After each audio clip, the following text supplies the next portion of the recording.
I can remember my director coming down after 2 shows of Wheel, and he said, Chuck, I have no idea what you're doing, but I think it's working.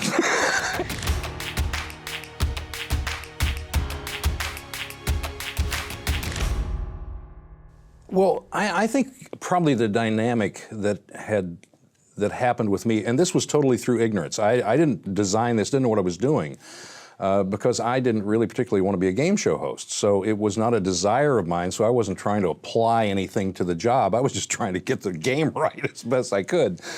And what happened was most guys were radio people who were in game shows at that time, and they were used to driving a show by themselves. So when they came out of radio, went into television, they kind of did the same thing. They just kind of drove it by themselves, and they didn't really relate to other people. Now, Peter was a little different because he was relating to a panel of stars and things like that, so he was constantly relating. But with the players, the hosts were kind of like, I always said the player could say, geez, I'm sorry I couldn't come last week, but my mother died and I had to go to the funeral. And the game show host would say, well, it's really great to have you here with us. I mean, it would just go completely over and with no sympathy. It was like, let's get on with the game. And that may be a little more dramatic than what is real, but it was kind of that thing. And when I came into it, I just brought who I was with it. I didn't know any better. And when people spoke to me, I talked back to them, and then I questioned them. I'd get interested in what they were doing and how they felt about something. And so I can remember my director coming down after 2 shows of Wheel, and he said, Chuck, I have no idea what you're doing, but I think it's working. And I didn't know what I was doing either. I grew up in Kentucky, in eastern Kentucky. My father was a salesman and a very likable guy. I really loved my dad, and most people who met my father really liked him. And if I brought anything, if my father left anything for me, it was that kind of likable, genuine personality that I think he had. And so if I would have to credit him probably with that. And growing up with a salesman who was very good with people and liked them. My father genuinely liked people. And I grew up kind of not learning that, but I just felt like everybody had something to offer. And if you could spend 10 minutes with them, you could kind of pull that out of them, and it would add to your life. And so, that's just how I grew up. Bill Cullen influenced me without me knowing it, because I was, quite honestly, I was never a big game show fan. I didn't watch them growing up on a regular basis. But Bill was very different. He was very self-deprecating. Bill also was very, very bright and laughed easily. And isn't it pleasant to be around people who laugh easily? That's one of the criteria for friends of mine. I love to be around people who laugh easily. I think it tells a lot about who they are. And so Bill impressed me in that way, and I'm sure that a lot of other people probably felt that way about him, because Bill was irresistible. He was very charming and good at what he did. I think it all comes down to a good game. What Wheel did, also I think without realizing it, was Wheel put the viewer in the driver's seat. They had never been there before. Through the 50s and 60s and probably well into the 70s, we had shows like 21, $64,000 Question, just to name some of the old ones. And it was, Jeopardy even fell into that category, which was another Merv Griffin show. And it was us as viewers looking at these people and saying, oh my gosh, how do they know that? And it was an admiration kind of thing, as well as the horse race. When Wheel came along, all of a sudden the viewers got to play for 3 people. And they always knew the puzzle before the players knew it. And it gave them a sense of empowerment. And that changed the dynamic of game shows forever. So if you can build that into a game show that makes it interesting to play, but the audience is always just ahead of the players, they always sit there on the couch and say, I could do it better than they can. I can beat them, which they can't, but they think they can. That's kind of diabolical, isn't it? Jonathan Winters was responsible for my career. Jonathan cold called me when I was living in Nashville. And Jonathan, if I can say this, there are 3 people who were probably really responsible for my it's hard to differentiate between my television personality and my real personality, but there's a performance level that you have when you get on television that's very much like your own personality, but it's a performance level. It's different. And there are three people who are really dominant personalities in my performance level that I admired. And Bill Cullen was not one of those people, oddly enough. Jonathan Winters was one, because Jonathan was just so bizarre, and I admired him and adored him for so long through high school and college and everything else. Carson was another, because Carson was probably the best reactor I've ever seen. He could take something that you had and build a castle on it. So Carson was a great reactor. Dean Martin was the other guy. Dean Martin was the kind of guy who made you feel like you could do what he was doing. He did it with such great ease. And so those three personalities I think I kind of adopted those with not even necessarily realizing it, but looking back, they certainly influenced me a great deal. So when Jonathan Winters called me, and I didn't believe it was him on the phone, by the way, I mean, can you imagine picking up the phone, hello, this is Jonathan Winters. I'm in Nashville in an apartment. Yeah, right, okay, who is it? And so we wrestled with that for a while, and he asked me to come out and do the Carson show. He said, I've heard a record of yours, would you come out and sing on the Carson show? And so I came out and met him, and he took me on Johnny Carson's show. And Merv saw that show and asked me to stay over another week and do his show. And so Al Gallico, who was out of New York and my publisher at the time for music, got in touch with them, and I went on to do Merv's. And when I went to Merv's show, for some reason, we sat on the couch and talked a lot. And I wasn't supposed to do that, but he engaged me in conversation. And after it was over with, he said, you know, you have an interesting ability. You talk a lot, but you also listen very, very well. And he said, would you ever consider being a game show host? And it obviously had never crossed my mind. You know, I wanted to be a musician. And so that's where it all started. I said yes, just to be nice, frankly, and that was Wheel of Fortune.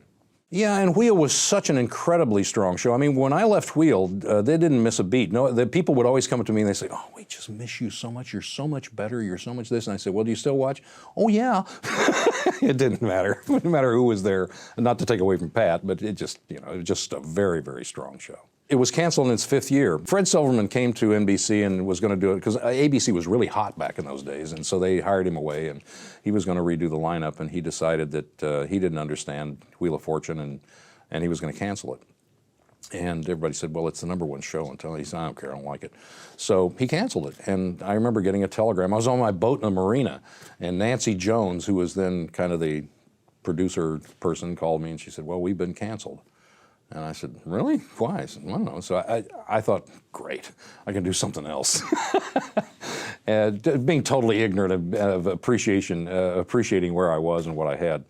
And so she said, the only thing is that, oh, I know what it was. They canceled it, sent me the telegram, and it was the only negotiation I ever had in the show, because I was being paid, you know, like a bank teller up to that point. It was my first show. And so in the 5th year, I got to renegotiate, and so I did.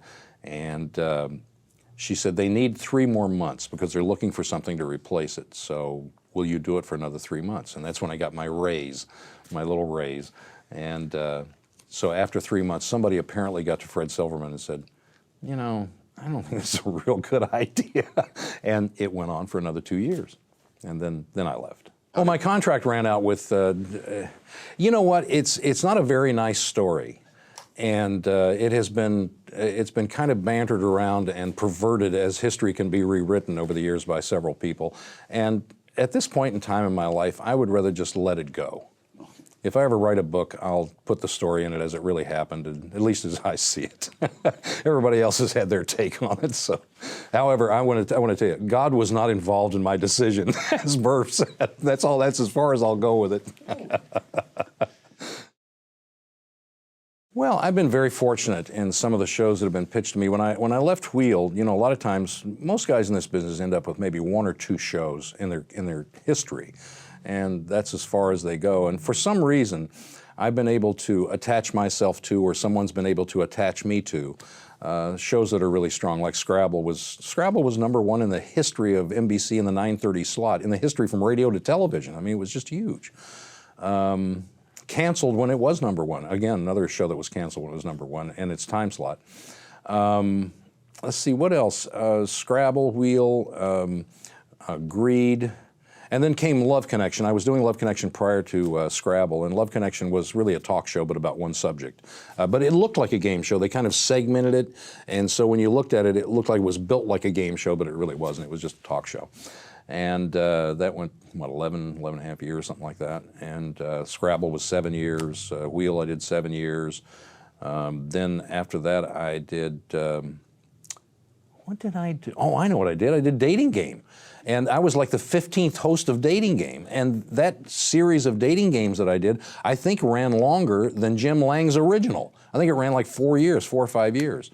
So I did that. And then I did Greed, which was 48 hours in a year on Fox. So that was like doing 2 years in one, because you normally would do 24, 26. Did that. Probably, by the way, the best design game show I've ever done in my life. I think Greed was probably the best design one I've ever done. Did that, and then went over to a Game Show Network and picked on this other show. Now, this was kind of an interesting thing, because I remember a Game Show Network came to me and they said, here are 3 shows, take your pick and we'll put it on the air. And we'd like to have you, which was, you know, very nice for them, very flattering for me. And I looked at 2 of them. 2 of them were kind of 70s reruns or redos, retreads, and didn't really like them. And they had this thing called Lingo, which was in Amsterdam at the time. And so they sent me a tape. It was also around the world. And they sent me a tape that was Malaysian. So they sent me the Malaysian version, which was shot in, I'm sure, the producer's garage in Malaysia. And they sent me this version and said, well, look at this tape and see what you think. And I looked at it and I said, well, you know, I don't speak Malaysian, so I don't know how it works. Have you got anything in English? And they said, no, not really. We have one in Dutch. I said, well, I don't speak Dutch either. He said, yeah, but it's a little better production. So I watched this thing for like 4 hours, just trying to, I couldn't understand what they were saying, but then finally I got the game and understood it, and I called them back and I said, you know, for my money, it's Lingo. And when I said that, everybody went, what? Lingo? It's way too difficult. We don't want to do it. I said, well, why did you send it to me? And he said, well, it's just very difficult. We don't think people will get it. I said, well, I think it's a game player's game, so that's the one I'm going with. And we went to Amsterdam and we shot, I think we shot 30-some shows for free and gave them to Game Show Network. So the producer in Holland stepped up to the plate and said, we'll shoot them, we'll give them to them. We kind of tweaked it a little bit for Americans, and in 3 days it was #1 on the network. So I was very fortunate in being able to kind of pick the ones that have prolonged my career. I can't retire. I don't want to anyway. It had all of the elements. It had pathos. It had greed. It was aptly named. It was a very tough show. When I say very tough, I don't think women liked it. On an emotional level, it was almost too tough. Men, however, for some unknown reason, loved it. It was playing in sports bars. I mean, it was just, when Greed was canceled, it was the only show that I've ever had when I walked down the street in New York, like on 5th Avenue or something, every 5 steps, some guy would come up and say, geez, what happened to Greed? I mean, it was like somebody took his dope away from him. I gotta have it. And it was one of those shows that really was a narcotic. Like, you just watched it, and you got into it, and you had to have more. And so the design of that was just fabulous. And it was also, it was the show that I asked the most stupid question that I ever asked in my life, and I got the most stupid answer I ever got in my life. And? Well, the question was, here's the point. When you attained $500,000 or $700,000 or whatever it was, you could keep it. Or you could risk it on the next question, but you risked it all. You didn't get to keep any of it. So the stupidest question that I ever asked was a woman from, I don't remember her name, but from Las Vegas, who was a contestant. And I said, would you like to keep that $1 million that you made in an hour, or would you like to risk it? And she said, I would like to risk it. And I classify those as the 2 stupidest question and answer in my career. And by the way, she won. She did. She won. She was the only person to win $2 million. Oh, the Gong Show is what I was thinking about, but it could have been the $1.98, because here's how these things happen. I'm in my dressing room doing Wheel of Fortune. A judge would get drunk and not be able to show up. And they would come over and say, would you mind coming over and doing this show? And I would go, oh, okay, fine. So I have no memory, not that I was drunk, but I have no memory of filling in for the people who were inebriated and couldn't do the job. But I swear, that's why I was on those shows. So Chuck, who does Chuck? I mean, it was like running somebody down at a curb and saying, hey, come here, be a judge. That was my life. Oh, yeah, Chuck's obviously. I mean, he's certainly a genius in our business. I don't know whether he's a genius in any other business or not, but yeah, those two shows, just for those two shows alone, Dating Game and Newlywed Game were, I mean, $1.98 and Gong Show, that's another thing. I'm not considering that really genius, but the other two were groundbreaking, absolutely. I will always be grateful to Merv Griffin for picking me out of the herd. I think Merv probably always had the golden touch. I think Merv was like a multi-million-dollar client for William Morris when I met him. So, and he had the Merv Griffin show. He had Jeopardy, had been on the air for a long, long time, probably 10 years or so in New York, and very successful, and had radio stations. He was incredibly well invested, and Merv's a very charming guy. He really is extraordinarily charming. Plus the fact Merv is unusually talented. Most people, I'm not sure, realize or know how well, for instance, Merv plays piano. I mean, Merv is not a piano player. He is a great player and a phenomenal accompanist, which is a real talent within itself. So Merv's talent just is thick, and you have to appreciate it. Well, I admire Merv for everything he's accomplished in the business, I really do. And plus the fact that he is my mentor. I mean, Merv literally found me, groomed me, brought me along, and had faith in what talent he saw in me. So you got to be appreciative of that. I always wanted to work for Mark Goodson. Never would hire me. And I don't know why. I always liked him. I was at his wedding, one of his weddings. I was at one of his weddings in Beverly Hills when I first came to town, and I always liked Mark. He was great with his people. Game shows are, to me, it's a very small community, number one, and a very peculiar community. It's almost a nerds community, as in Microsoft or things like that. It's kind of the nerdy side of television. I hope I'm saying that right. Everybody won't be offended by it, but it is. It's a really unique kind of niche that probably is underappreciated, underrated, and all that kind of stuff. Makes an awful lot of money for networks. But the people who do it, in my estimation, every time they come up with a new show that works, they generally are reinventing the paperclip. It's that extraordinarily simple thing that has all the elements of everybody wants it and needs to use it. But it's a new paperclip every time, and it's hard. It's very difficult. And so I have great appreciation for those guys. I have no ability to do that at all. None. I mean, I am not a creator when it comes to those kinds of things. Wish I could. I'd be on a G4 to Tahiti. I guess if you're mouthy enough and interested enough in other things that it's not a skill set, it's just what you do. The skill set is basic in television and time and understanding time, and then being able to put that behind you and go on with a show and be subconsciously aware that you have so much time to perform this and try to pull it off as best you can. That's the skill. And over time you acquire that skill or you don't acquire that skill. And the rest of it is just kind of being funny and interesting and I don't know, trying not to fall down too many times. I mean, I honestly don't know how to characterize that. Over a period of time, by the time I got to Los Angeles, I had been on stage most of my life, singing and performing, so I was very comfortable with audiences. So that was already behind me. And I had a unique gift. I don't call it a skill because I think it was a gift. I can remember doing voiceovers for a company out of Chicago for a product, and it was my very first time ever doing a voiceover, and I was in Nashville, I needed the money, so I went in and auditioned for this, and they said, perfect, do it. And so they said, we need this in 28 seconds. And I said, okay. And so I read it, and they said, that's 28 seconds, right on the dot. And I said, well. From that time on, I always ask people when they want me to do a voiceover to give me the time in seconds that they wanted, and I will come within a second of either side of it. And it was just innate skill. I don't know what happens. I just got a time clock in my head. So part of television is that countdown and that coming in on the mark and doing that. And I could always do it. I very seldom went long unless I was just kind of, having fun.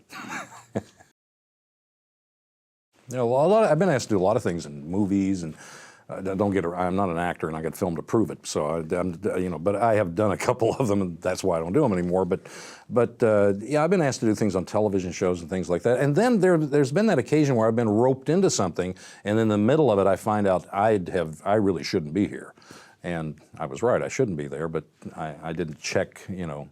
I didn't do a urinalysis before I got there, so I didn't know whether I was supposed to be there or not. And but sure, you run into those things, and it's even more edgy today. I mean, like when I was doing Love Connection, I was a constant battle. The last 2 years especially, it was a constant battle of trying to keep. I'm under the impression, and whether this is old school or whether it's just me or whatever, but I believe Love Connection is a great example of this. Everybody wanted to know if they did it, okay? I never thought if they did it was important, or where they did it, or when they did it, or how they did it. I just didn't think it was important. I thought that what they thought of each other and how that progressed and whether they got along and why they didn't and why they did was far more interesting than whether they did it. And toward the last 2 years, it got to the point where they wanted to know all about where they did it and when they did it and how, and I just said, I'm not going to do it. And I think it was right. And I still think I was right. I still think I'm right. Well, I think it comes to a point where these days especially, if not always, you got to stand for something. So if I can take any comfort in my career and my attitude is that I stood for something and I continue to stand for something. I don't push it off on other people. I don't try to push it down their throats or anything like that. But I have something I stand on, principles that I stand on. And yeah, I'm glad I do that. It's a mystery to everybody. And there's certain elements you can look at. I've been very, very good at being able to say, I think that's a hit, and it's been a hit. Obviously, I mean, look at how many shows I've had. Love Connection, Wheel, Scrabble, Greed, Lingo. That's 5. And I think there are some others, but that's 5. And so I've been really very, very fortunate at being able to pick those shows that would last and resonate with people. But it's a mystery. It's always a mystery.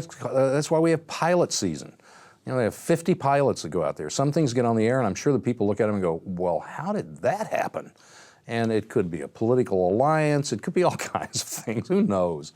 But as far as shows are concerned, no one really knows. But there's certain elements that are in concrete. I think that's true. So you do 5 shows a day in the game show world. I have 5 suits that I wear a day because every half hour is new. And I call this not live television, but it's kind of live tape. You don't break down unless something disastrous happens. So what they're seeing is pretty much live. You have about a 15-minute turnaround, 10 to 15-minute turnaround between each shows or between each day.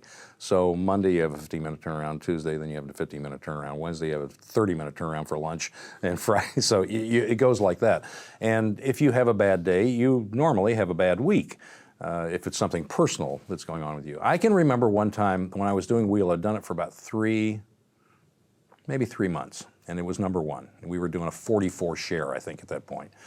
And knock came on my door, my dressing room door. Realized I was new to town, didn't know anybody, and I am undressed, getting ready, doing the turnaround, and trying to whip into shape to get ready for the next show. And I said, who is it? And he said, it's Lucy. And I said, Lucy who? He said, it's Lucy. And I said, I don't know any Lucy. Who is it? It's Lucy. I said, well, I'm naked. It's okay, come to the door. I said, no. So I put my pants and my shirt on, came to the door. It was Lucille Ball. And I stood there. I mean, I'd never seen Lucy other than on television, and I stood there with my mouth agape, looking at her, and I said, what are you doing here? She said, well, can I come in? And I said, sure. And so she came in and she sat down. She said, my mother and I watch the show all the time. It's our favorite show, and I was just wondering if I could get an autographed picture from you. And I looked at my watch and I said, I got 5 minutes. She said, what do you mean? I said, I got 5 minutes to get on stage. So, okay, and I wrote out real quick, never ask her for one. I felt like a total idiot. But I mean, that 15 minutes, man, you were on the stage and gone, and even Lucille Ball couldn't interrupt you. You had to go. So that's when I met Lucy. Don't like working with celebrities. Don't like it. Well, because they're too protected. And I know how that feels. When you get on a show, well, you get on a game show, it's different because they're just doing their job and they're usually not very good at it, just like me. I'm not a good game player, and most of them aren't either. So you always kind of feel badly for them and feel badly for the audience because your performance level isn't up, unless it's a show like Hollywood Squares or something like that when it's really personality oriented. But I can remember we tried to do celebrities on Love Connection. It was a disaster. I mean, absolute disaster. Nobody told the truth. The one great thing about Love Connection was they told the truth. And I demanded that they tell me the truth. Even if they lied really good, I wanted it to sound like the truth. So I really wanted to know the truth. Celebrities never tell you the truth because they're too afraid. And so you get a much more honest group. Yeah. It's not their fault. They've just been, hit over the head so much that they're afraid to tell you the truth. When I was on Love Connection, I mean, for some reason, I am disarming, and you'd have 400 people in the audience, you'd have 5 cameras on that show, and there's a lot going on, and all of a sudden somebody would sit down next to the couch, and we'd start talking and just kind of getting along, and all of a sudden they'd say, and then I took her, and I said, whoa, wait a minute, we're on national television, don't tell me that. And they would just get to a level of comfort where they'd kind of share things with you that perhaps weren't appropriate. When you're successful, I think Britney Spears was probably surprised by her success, or name anybody. And it's probably for actors, and I'm getting way out of my area here, but I would think that it's probably scary for them because they're so used to hiding behind characters and things like that, and when they're themselves, it's not who someone knows on the screen, and all of a sudden they're totally exposed, and success comes, and so many times we hear about how they can't handle it and how they do, and I think that's what happens. You just kind of, thank God I was very, very well grounded in my past, or I probably would have gone through a lot of things that a lot of people in this business have gone through that I haven't gone through. And because no one prepares you for 50 people saying hello to you in an airport 3 days after you've been on television and you don't know why they know you, because that happened to me. I thought I went to school with all of them. I just couldn't remember their names.